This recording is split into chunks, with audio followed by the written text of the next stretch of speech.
Ito tayo, pagkain na. Aso, hatay balon-balonan na yan po, bagong bili, 200. Ganyan pag-aalaga ng aso, kaya na pinakakain bagong luto. Huwag niyong titipirin. Aso yan eh. Mandes pa yan ang tawag dyan eh. Yan no, kumukulo. Mahal natin ang ating mga aso. Huwag niyo po silang pakainin ng tira-tira. Ayan no. 200 yan, 200. Atay balon-balonan ng manok. Yan ang kakainin nila ngayon. Pero meron pa silang dog food. Bukod doon, meron pa silang dog food siyempre. Mas malalaman ang mare ko sa pera lang. Although, nung panahon alam mo, kwento nga ni Seth. Ito po yung pagkain nila.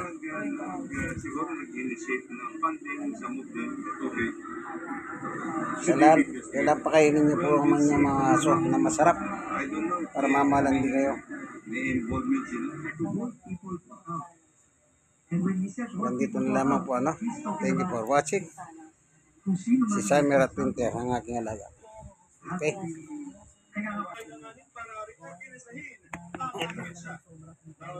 Si Winter yan. Si Winter. Ayan si Samer naman yan. Papahinga siya. Ayan. Iwalay ko muna yung atay. Baka madurog. Iwan na lang yung balon-balon na para malutong ito. So iniwalay ko muna. Baka madurog sila sa sobrang luto.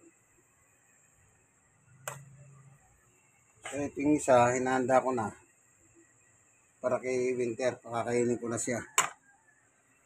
Kaya na, pakuluin na para lumambot yung atay. Yan o.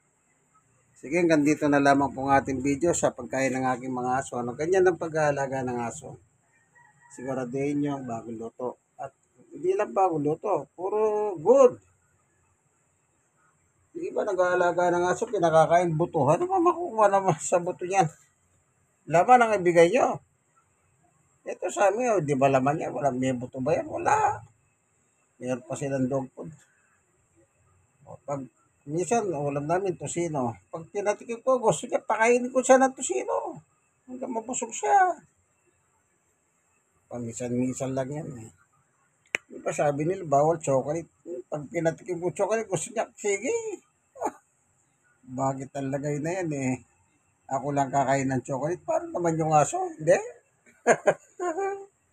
Sige po, thank you for watching. Like and share. I-share nyo lang i-share. Ito yung kaibigan Jesus, Brother Manny Bautista. Senior Stroke, Person with Disability. God bless us all. Thank you for watching. Bye-bye.